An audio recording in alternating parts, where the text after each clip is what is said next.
जाती है, प्रकट हो जाती है, उसका संपूर्ण भय मिट जाता है। बहुत मना किया राणा ने, ये जो हमारी बहू आई है ये भजन करना बंद नहीं करती है, इससे अच्छा है तो मर जाए तो हमारे परिवार का कलंक मिट जाएगा।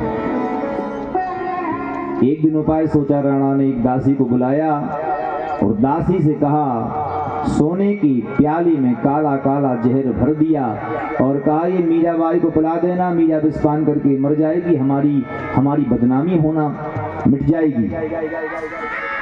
और दासी पहुंची जहां मीराबाई भगवान श्याम सुंदर कन्हैया का भजन कर रही थी। दासी भी घबरा रही थी कि अगर मीराबाई ने जहर पी लिया तो ये मर जाएगी, इसका पाप हमको भी लगेगा। तो शायद इशारा किया मीराबाई की दासी ने, और मीराबाई की दासी ने कहा, अरे बहू रानी देखो, तुम्हारे जेठ जी ने, तुम्हारे ससुर जी ने कन्हैया का प्रसाद भेजा है। और जैसे मीराबाई ने सुना कि जो परिवार मेरी भक्ति के विरोध में थे, मेरे भजन का विरोध करते थे, भगवान कन्हैया की कृपा से सब में सद्बुद्धि आ गई, अब मैं छुटके परमात्मा का भजन करूंगी, अब मेरा कोई विरोध नहीं करेगा। इशारा किया दासी ने, मीराबाई ये कैसा प्रसाद है काला काला।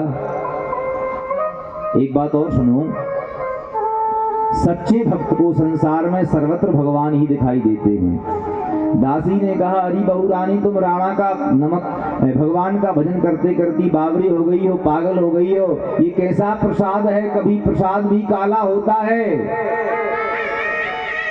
मीराबाई ने कहा, अरे दासी तू राणा का काम करते करते बावरी हो गई है, अगर मेरा कन्हैया काला है तो उसका प्रसाद भी काला है।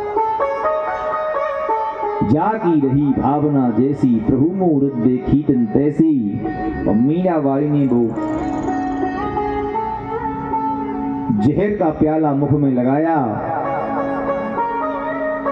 एक बात और सुनो, ये संसार राम भरोसे चल रहा है, संसार की चिंता किसी को नहीं है, सब अपने अपने ग्लैमर बनाने में लगे हुए हैं, देश की चिंता किसी को नहीं है, समाज की चिंता किसी को नहीं है। एक भारत के बूढ़े महात्मा ने देखा, नारद जी बीड़ा बजाते चले जा रहे थे और नारद जी की दृष्टि मीराबाई पर पड़ गई। जब तक मीराबाई वो विषपान कर रही थी, इतने में नारद जी ने कहीं से देख लिया, अरे ये तो मीराबाई ये विषपान करके मर जाएगी, मुश्किल से संसार में भक्तों की कमी है, अगर मीरा मर जाएगी तो फिर भजन कौन करेगा। तो नारद जी भगवान का भजन करते करते चले जा रहे थे। श्रीमन नारायण नारायण नारायण, श्रीमन नारायण नारायण नारायण, भजमन नारायण नारायण नारायण, भजमन नारायण नारायण नारायण नारायण नारायण नारायण, भजमन नारायण नारायण नारायण, श्रीमन नारायण नारायण। सभी भगवान का भजन करिए, तालियां बजाते हुए।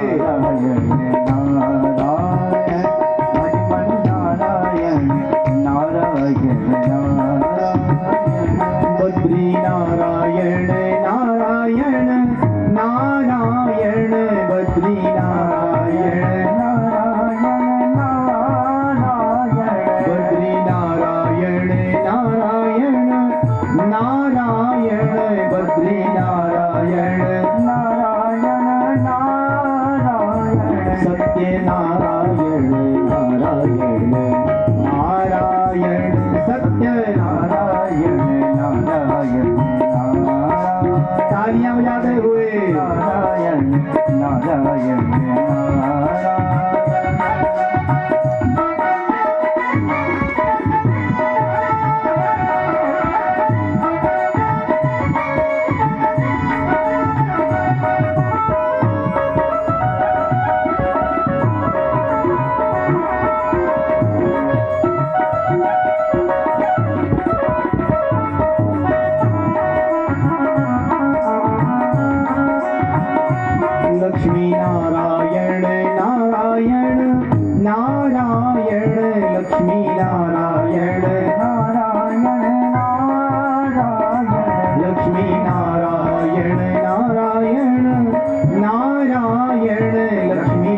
नारायण नारायण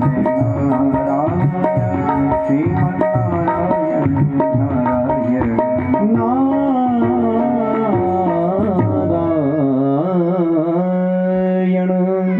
नारद जी भगवान विष्णु का भजन करते चले जा रहे थे। नारद जी की दृष्टि मीराबाई पर पड़ गई। नारद जी ने कहा मुश्किल से धरती पर भक्त पैदा होते हैं, मीरा विषपान करके मर जाएगी, भजन कौन करेगा।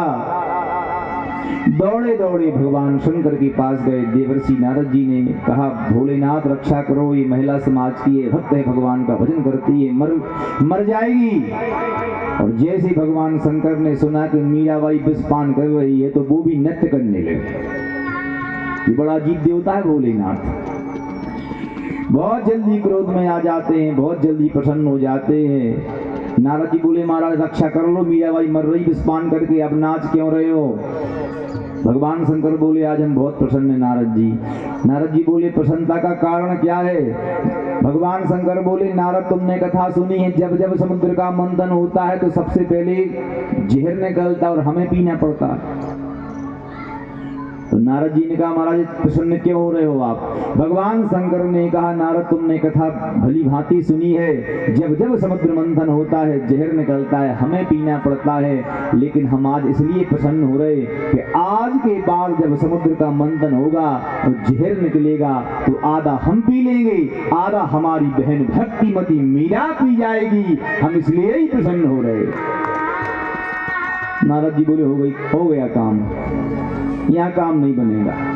और नारद जी दौड़े दौड़े जहाँ सरस्वती जी, लक्ष्मी माता, पार्वती, सची, रति, सारी माताएं वो भी नृत्य कर रही थी।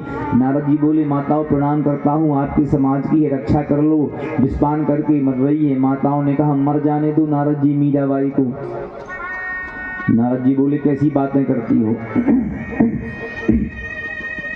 रक्षा करो। सरस्वती मैया ने कहा मीराबाई विषपान करके मर जाएगी तो उसके भजन हम लोगों को सुनने मिलेंगे, क्योंकि यहाँ तो भजन होता नहीं है, स्वर्ग में भजन नहीं होता। अगर कोई गया हो स्वर्ग तो कल बताना हमें, ठीक है भैया। अगर कोई स्वर्ग गया हो तो कल बताना हमें कि भजन होता है कि नहीं होता। हम शायद हम नहीं जानते कि कोई स्वर्ग है। और इस समय स्वर्ग तो हर सिद्धि धाम में प्रकट हो गया है। भगवान की कथा सुन रहे, आनंद से बैठे हुए, इससे अच्छा कोई स्वर्ग हो ही नहीं सकता। माताओं ने कहा भगवान का भजन स्वर्गलोक में नहीं होता है, वैकुंठम योगी दुर्लभम, वैकुंठ में परमात्मा का भजन नहीं होता है, भजन तो हमारे मृत्यु लोक में होता है। मीराबाई करके विषपान करके मर जाएगी तो उसकी पद और भजन हमको सुनने मिलेंगे। नारद जी बोले हो गया काम। जब तक मीराबाई ओंठों से प्याला लगा रही थी, हम कह रहे हैं रघुपति भगति बिना सुख नाही, और देखते देखते जैसे मीराबाई ने वो ओंठों से कालकूट नाम का जहर पी रही थी मीराबाई, तो भगवान श्याम सुंदर कन्हैया प्रकट हो गए। बोलो भक्त वत्सल भगवान की। भगवान कन्हैया प्रकट हो गए, छीन लिया कटोरा, जहर का प्याला था। नैनन की पोतरी फिर नाची प्याले बीच, नैनन में नाच उठी मूर्ति गोपाल की। भगवान कन्हैया प्रकट हो गए, ये भक्ति तत्व है। आज भक्ति माता भगवती सीता का प्रकट हो गया है। राम जी सुनकर आ गए।